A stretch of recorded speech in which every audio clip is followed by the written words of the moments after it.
నమస్తే, welcome to Sakshi exclusive.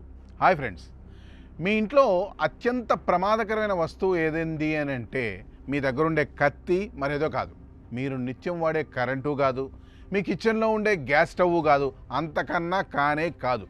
మీరు నమ్మలేని నిజం చెప్తున్నాను, అది మీరు రోజు తినే ఆహారమే. అవును, ఇది నిజం. మీరు నమ్మినా నమ్మకపోయినా మీరు తినే గుడ్డు, బ్రెడ్, తాగే పాలు అంతా విషయమేమే. ఇది ఎలా ఏమిటో మీకు సాక్ష్యాలతో సహా చెప్తాను. అందుకే ఈ వీడియో చాలా ముఖ్యమైనది. మీరు ఈ వీడియో ఎక్కడ స్కిప్ అవ్వకుండా పూర్తిగా చూసి మీకు తెలిసిన 10 మందికి షేర్ చేయండి. మనం నిత్యం తీసుకునే ఆహారం విషమయం. ఇది వినడానికి భయంకరంగా ఉందా? కానీ ఇది నిజం. ప్రతిరోజు మనం నమ్మి ప్రేమతో ప్లేట్లో పెట్టుకునే ఆ ఆహారం ఇప్పుడు మనల్ని మెల్లగా చంపేస్తోంది. ఉదాహరణకు, గత కొన్ని రోజులుగా వస్తున్న హెడ్లైన్స్ చూస్తే మనందరికీ ముచ్చెమటలు పోస్తాయి. భారతదేశంలో బ్రెడ్లలో క్యాన్సర్ కలిగించే రసాయనాలు, ఒక రాష్ట్రంలో 97% పాలు కల్తీ, ఇప్పుడు కోడిగుడ్లు కూడా సేఫ్ కాదు. అవును, ఇటీవల హైదరాబాద్కి చెందిన పెద్ద స్టార్టప్ సంస్థ గుడ్లను ల్యాబ్లో టెస్ట్ చేయించింది. ఈ కంపెనీ ఉద్దేశం ఏంటంటే, మా గుడ్లు హైజీనిక్గా రసాయనాలు అట్లాంటివి ఏం లేకుండా పెంచినవి, 100% సేఫ్టీ అని చెప్పడానికి టెస్ట్ చేయించి బొక్క బోర్ల పడింది. ఇదంతా మధ్యతరగతి వారిని టార్గెట్ చేసి మార్కెట్ చేసుకోవాలనుకుంది. కానీ రిపోర్ట్లో వచ్చిన ఫలితం చూసి ఆ కంపెనీతో పాటు అందరూ షాక్ అయ్యారు. టెస్టులు చేయించిన గుడ్లలో 2 రసాయనాల జాడ కనిపించింది. నెట్రోఫ్యూరాన్ అలాగే నైట్రోఇమిడాజోల్. ఈ 2 రసాయనాలు పౌల్ట్రీలో ఉపయోగించడం పూర్తిగా నిషేధం. 2 జీనోటాక్సిక్ రసాయనాలు. అంటే మన పరిభాషలో సరిగ్గా చెప్పాలంటే ఇవి మీ డిఎన్ఏని పూర్తిగా పాడు చేస్తాయి. చాలా కాలం ఇలానే గుడ్లు తినడం కొనసాగితే క్యాన్సర్ వచ్చే ప్రమాదం పుష్కలంగా ఉంది. జరిగిన నష్టాన్ని కంపెనీ కప్పిపుచ్చాలనే ప్రయత్నంతో తమకు వచ్చిన రిజల్ట్ను వెంటనే డినై చేస్తూ ఓ ప్రకటన విడుదలైతే చేసింది. మా గుడ్లు 100% యాంటీబయాటిక్ ఫ్రీ, పూర్తిగా సేఫ్ అని చెప్పింది. జస్ట్ ఒక బ్యాచ్ మీద ఒక టెస్ట్ మాత్రమే జరిగిందని, కాబట్టి ఇంకా పూర్తి నిజం అయితే బయటపడలేదు.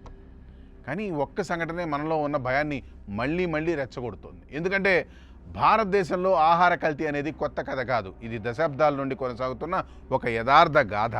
అసలు కల్తీలు ఎలా జరుగుతాయనుకుంటే, ఉదాహరణకు మీరు పాలు కొన్నారనుకోండి, దాంట్లో నీళ్ల కల్తీ జరుగుతుంది.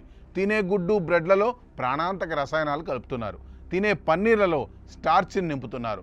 రోజు వాడే మసాలాలలో బట్టలకు వేసే రంగు, టెక్స్టైల్ డైతో పాటు లెడ్ క్రోమేట్ కలుపుతున్నారు. ఇంకా ఆవాల నూనెలో డ్రాప్సీ వ్యాధిని తీసుకొచ్చే ఆర్గమెన్ నూనె వాడుతున్నారు. మీరు వాడే మిర్చి పౌడర్ పసుపు రంగులతో మెలమెల మెరిసిపోతున్నాయా? అలా అవి తళతళలాడేందుకు ఘోరమైన రసాయనాలు వాడుతున్నారని మీకు తెలుసా? ఇంకా మీరు వాడే బియ్యం, కందిపప్పులో టాల్కమ్ పౌడర్తో పాటు ఇల్లీగల్ వైటనింగ్ ఏజెంట్స్ వాడుతున్నారు. ఇక కూరగాయలు, పండ్లపై పురుగుల ముందు పిచికారీ చేస్తారు. అవి ఎంత గడిగినా పోవు. ఇవే కూరగాయలను టెస్టులకు పంపితే వాటిపై గ్లోబల్ లిమిట్ కన్నా 10 నుండి 20 రెట్లు ఎక్కువ పెస్టిసైడ్స్ ఉన్నాయని తేలింది. సరే, నాన్ వెజ్ విషయానికి వస్తే చికెన్లో కెమికల్స్, చేపల్లో ఫార్మాలిన్ అంటే శవాలని కాపాడే రసాయనం కలపడంతో అది మీ నోటి దాకా వచ్చి మీ ప్రాణం మీదకు తెస్తోంది. అంతెందుకు, మీరు బట్టలకు వాడే డిటర్జెంట్లో కూడా యూరియా, చీప్ కొవ్వు కలుపుతున్నారు. తాజాగా గుడ్లు కూడా ఈ లిస్టులో చేరిపోయింది. ఇంత జరుగుతున్న ఈ స్కాండల్స్ అన్నీ బయటపెట్టింది పాలించే ప్రభుత్వం కాదు, ఆచరించే అధికారులు కాదు. చిన్న స్థాయిలో కంపెనీలు, యూట్యూబర్లు, జర్నలిస్టులు, వాళ్ళ ల్యాబ్లో బయటపడ్డ భాగోతాలు ఇవన్నీ. అసలు ఇంత జరుగుతున్న FSSAI అంటే భారతదేశ ఆహార భద్రతా సంస్థ ఏం చేస్తోంది? ఆ సంస్థలో యథావిధిగా ఇన్స్పెక్టర్లు తక్కువ, ల్యాబ్స్ తక్కువ. ఒకవేళ ఎవరైనా పట్టుబడితే నామమాత్రపు జరిమానా 50,000 నుండి ₹1,00,000 మాత్రమే. ఆ తర్వాత వాళ్ళ ఫుడ్ లైసెన్స్ రద్దు కూడా రేర్. ఈ మధ్య 2022-23లో 1,77,000 శాంపిల్స్ టెస్ట్ చేశారు. అందులో 44,600 శాంపిల్స్ అన్సేఫ్ అని తేలింది. అంటే ప్రతి 25 పదార్థాల్లో ఒకటి ఖచ్చితంగా కల్తీ అయిందని తెలుస్తుంది. ఇవి కేవలం టెస్ట్ అయినాటివి మాత్రమే. టెస్ట్ కానాటివి లక్షల్లో విషాహారంగా మనం తీసుకుంటున్నాం అన్న విషయం మీకు తెలుసా? సరే, వీటి మీద ఫిర్యాదు చేస్తే ఏమవుతుంది? ఏమీ అవ్వదు. కాబట్టి అందరూ మౌనంగా విషమే తింటున్నారు. పాలు కొంటున్నారు, అనుమానం వచ్చింది. పండ్లు కొన్నారు, వాసన వచ్చింది.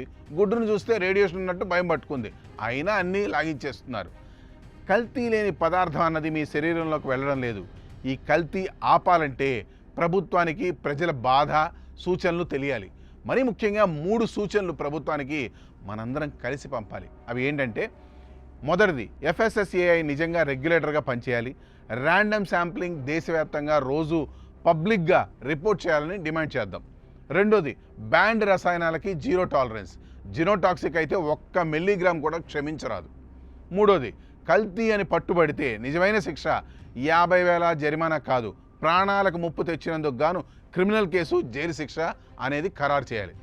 ఆఖరిగా ఒక్క మాట, పాలించే పాలకులైనా సామాన్య ప్రజలైనా తినేది ఒకే ఆహారం. నిత్యాహారం లేనిదే మనిషికి మనుగడ లేదు.